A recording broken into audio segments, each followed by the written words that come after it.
Dear brothers and sisters, there are always many questions about what does the future hold. SubhanAllah, both in the political sense as well as in our individual lives, we can truly become paralyzed by al-ham, anxiety about what comes next. When we think about Gaza, what comes next? When we think about how this is all going to pan out, what comes next?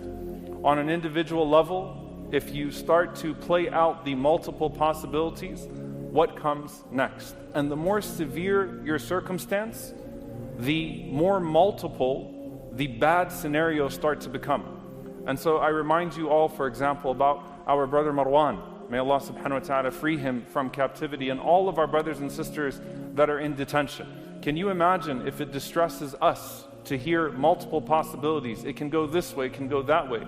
Imagine being the subject of those possibilities. And no one has had to live with that uncertainty more than the people of Palestine, the people of Sudan. May Allah subhanahu wa ta'ala make it easy for the oppressed everywhere. Allahumma ameen. Because you're the subject of that uncertainty. The rest of us are theorizing, you're living it, right? But when it comes to the way that the global affairs of the ummah are set up and what is to come next, I actually wanted to go back to a very interesting question that was asked to me about 10 years ago. And I thought about it multiple times. And it's a question that wasn't just posed to me, it's a question that you'll see some people ask either from the place of trying to deny what is a part of our tradition or from a place of trying to fetishize it. And that is the question of ad-Dajjal, but not the question of Dajjal as in his existence, but if ad-Dajjal is so significant, why doesn't Allah subhanahu wa ta'ala talk about him in the Quran? It's one of the questions that some people will ask. And when this question was posed to me, I said, you know, it's an interesting question. Let me think about it, because the Prophet ﷺ warned about him frequently. And he told us about how severe he would be. And we should seek refuge in Allah subhanahu wa ta'ala from his fitna in every single salah. So clearly, وَمَا يَنْطِقُ عَنِ الْهَوَىٰ, I am not one who denies the sunnah, and miserable is the one who denies the sunnah. The Prophet ﷺ speaks from the same source as the Quran. But the wisdom, the ultimate wisdom only belongs to Allah subhanahu wa ta'ala. But subhanAllah, of the multiple fawa'id, the benefits, and there's a difference between saying why and one of the benefits of is this. Okay? Why puts a definitive on Allah subhanahu wa ta'ala's ruling and Allah azza wa jall's judgment. Benefits and wisdoms and fawa'id, ta'ammulat, allow us to reflect, to extract some of the wisdoms and the benefits of those things without superimposing that on Allah azza wa jall's knowledge, which is beyond our comprehension and has facets that we do not know of. Of the benefits that the scholars mention, and I'll come back to what this has to do with the opening of this khutbah. Of the benefits that the scholars mention, some of them say it's a form of tahqir, it's a form of belittling him. Just like Abu Jahl is not mentioned in the Quran. You belittle someone that so badly wants to make themselves bigger than what they actually are. And so out of belittling them, it's like you're so irrelevant you don't even warrant a mention. And that is one form. And subhanAllah, truly, when it's all said and done, when the pages are dried of our days on this earth, he goes away and he's irrelevant, completely irrelevant, has nothing to give, nothing to harm. It's one of the set of mufassirin, they explained it in this way. The second set of mufassirin, they said, of course, and again, these are people who believe in the Quran and the Sunnah. I have been given the Quran and something with it that is legislative. That there is no difference in terms of the legislation of the Quran and the Sunnah. But the Quran is al-ahd. This is so powerful. The Quran is the covenant. The Quran is al-ahd. It's the covenant between you and Allah subhanahu wa ta'ala. Some of you are still wondering, what does this have to do with the beginning of the khutbah? The Quran, in its nature, the ahd, focuses more on what you're supposed to be doing. And it tells you the lessons of the past more so than it does of the future. Meaning it's more about prophets than it is about predictions and prophecies to come. Because the idea of the ahd is that if you hold on to the ahd properly, if you hold on to the Quran properly, you hold on to what Allah subhanahu wa ta'ala gave you of universal principles, consistent principles, then the future of outcomes is completely irrelevant to you. That is with Allah subhanahu wa ta'ala. So there's benefit in knowing them. There's benefit in studying. Otherwise, the Prophet ﷺ would not have shared them with us. But the Quran focuses on what led to previous to fail more than what is to come of the future, which is very profound when you think about it. You know, I'm from New Orleans. When they say, build the home that can withstand the hurricane, don't wait for the hurricane to come, right? You get yourself ready for the moment constantly. And if you do so, then Allah Azza wa Jal will see you through whatever crisis and whatever storm is to come. So there's no point in dwelling too much over what type of storm it's going to be, as much as building the house that's ready to withstand the storm. That's your domain as Bani Adam. And subhanAllah, that's why Allah Azza wa Jal says, فَاعْتَبِرُوا يَا أُولِي الْأَبْصَارِ. Pay attention, O people of vision. Listen to what's been taught to you of history. Pay attention to all of these nations that came before you. What happened with them? فَاعْتَبِرُوا. And you take the wisdom. You take the benefit. يَا أُولِي الْأَبْصَارِ. O you who's paying attention. O people of vision. The Quran is not going to give you horoscopes. It's going to give you history.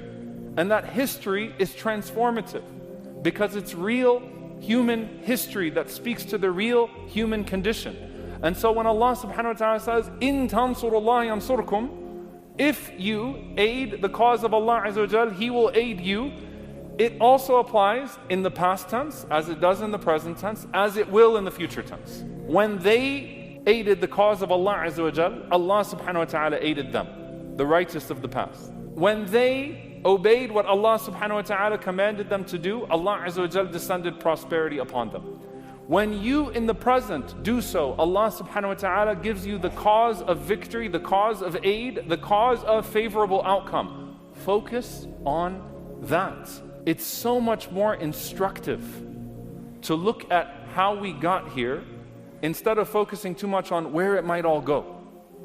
And there is one future that Allah Azza wa Jal harps upon throughout the Quran, which is what? The Day of Judgment and what comes after. Because whatever remains of history, you might not live to even see it. You might not live to be a part of it. And that is cohesive throughout the Quran and the Sunnah. Mata sa'a ya Rasulullah. When is the hour, O Messenger of Allah? What did you prepare for it? If that young boy has gray hair, by the time that young boy has gray hair, you would have already met your sa'a. You would have met your hour. You would have met your day of judgment because you would have met death. Focus on the prophets, not the predictions. Focus on the history. Don't get lost in superstition and horoscopes. Focus on analyzing yourself, not on analysis that's so humanly flawed, so subjective, and is littered with despair. SubhanAllah, if you think about it, truly, if Allah Azza wa Jal leaves us to ourselves, in the individual sense or the ummah sense, we are doomed. We always are. Allah subhanahu wa ta'ala is the one who's controlling the outcomes. And so you can be overtaken by despair when you start to paralyze yourself with all of the trajectories. I don't know how it's going to shape up. I don't know where this is going to go. Not on a community level, not on an ummah level, not on an individual level. But I know if Allah Azza wa Jal told me to do what I have to do, that it's going to be favorable. It's going to be good for us. That's the beauty of the Quran as you're swimming through it, reading through its lessons. And subhanAllah, all of the signs of the Day of Judgment. Some of the ulama, like Hafid ibn Kathir rahimahullah, one of the earliest ones, started to categorize alamat as-sa'a, the signs of the Day of Judgment. You could take the signs of the Day of Judgment and you could weigh them next to Quranic directives. So for example, وَتَعَاوَنُوا عَلَى الْبِرِّ وَالتَّقْوَى وَلَا تَعَاوَنُوا عَلَى الْإِثْمِ وَالْعُدْوَانِ. Unite upon righteousness and piety. Do not unite upon sin and transgression. That covers a whole section of the signs of the Day of Judgment. Tribalism returning, Jahiliyyah never really going away, people still clinging to false gods, false idols, false tribes. يا أيها الذين آمنوا إن جاءكم فاسق بنبأ فتبينوا أن تصيبوا قوما بجهالة فتصبحوا على ما فعلتم نادمين. O you who believe, when someone comes to you, when a wicked person comes to you with news, verify that news. Otherwise, you're going to hurt people that are undeserving. and you are going to be the one that's going to be regretful.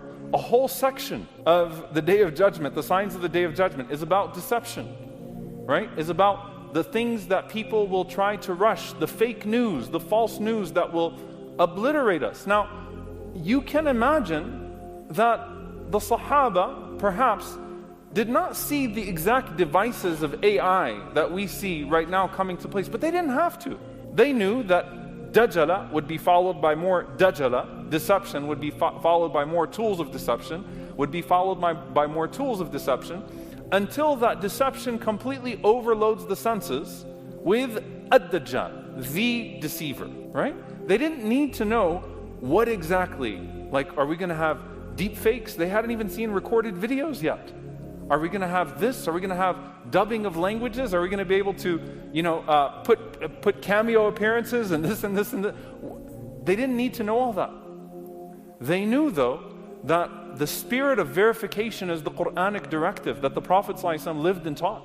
And that protects you from a large chunk of the signs of the Day of Judgment. Right? وَاعْتَصِمُوا بِحَبْلِ اللَّهِ جَمِيعًا وَلَا تَفَرَّقُوا. Hold on to the rope of Allah, all of you together. Look at all the signs where the Prophet ﷺ talked about people disuniting, leaving the jama'ah, leaving the community, leaving the way of the Prophet ﷺ and the community of the Prophet ﷺ, and then taking swords against one another. It covers a huge chunk of the signs of the Day of Judgment. My point is, whether it's wealth or materialism or greed, when you're reading the Quran, focus on that. Focus on that. And you think about the proportionality of what the Quran talks about in terms of islah, in terms of rectifying us, and the proportionality that we have in our lives with obsessions over predictions. Obsessions over predictions. When is this going to happen? How is this going to happen? I wonder if this already happened. You could read 600 pages about Ya'juj and Ma'juj. Or you could just take the hadith about what it is and be satisfied and say, I better be in taqwa, whether it's Ya'juj and Ma'juj that look like this or that or come from here or there, that overrun the earth. I don't want to be on the side of those that die with little iman in their hearts. And if it's not Ya'juj and Ma'juj, then it could be the Israeli occupation or someone else. The end of the day, when corrupt people overrule the earth or overrun the earth, I want to make sure my heart's in the right place to meet Allah subhanahu wa ta'ala. Don't waste your time on predictions. Focus on prophetic imperative. Focus on prophetic directive. And the last thing that I'll say is this. This is true in the individual level as well. In our own lives, the past is so instructive. Imam al-Jawzi rahimahullah ta'ala, he said that when you fall, if you're walking and your cloth catches onto something, and I'm going to paraphrase for the sake of time, you don't keep walking. You go back to where the cloth caught and you unhook it so that you don't tear your cloth. If you fall down, you don't just jump up. You look to see what tripped you up in the first place. What caused you to fall? On an individual level, when you're talking about tawbah, oh, if Allah does this or if it ends up this way, then I might do this and I might do that. No. What are you doing to change the circumstances around you so that you don't end up in the bad situation that you were in before? The past is so instructive. That's what you focus on. That's what you exert yourself looking to. In every single dimension of your life. How did I get here? Not where I might go, because the ultimate where I will go is the Day of Judgment, is standing in front of Allah subhanahu wa ta'ala, is being asked about how I behaved in every single circumstance that He put me in. And so the Quran is al-ahd. That's your covenant. Best manifested through the life of the Prophet sallallahu alaihi wasallam, elaborated on through the divine rightful guidance of the Messenger of Allah sallallahu alaihi wasallam. The Quran is your ahd. Hold on to that. It'll give you hope. It'll give you instruction. It'll give you imperative. It'll give you divine reassurance that Allah Azza wa Jal will always take care of what's in His domain. Focus on what you can control, not what He controls exclusively of the outcomes. May Allah subhanahu wa ta'ala allow us to learn from our past, to be the best version of ourselves in the present, and to give us the best future in this life and the next. May Allah Azza wa Jal give us victory in this ummah. May Allah subhanahu wa ta'ala allow us to be a part of the liberation of Al-Masih al-Aqsa, not just to see it, to be a part of the liberation of Al-Masih al-Aqsa. And may Allah subhanahu wa ta'ala allow us to be gathered with our beloved Prophet sallallahu alaihi wasallam and all of the righteous ones that came before. في الفردوس الأعلى. اللهم آمين. أقول قولي هذا واستغفر الله لي ولكم ولسائر المسلمين فاستغفروا إنه الغفور الرحيم.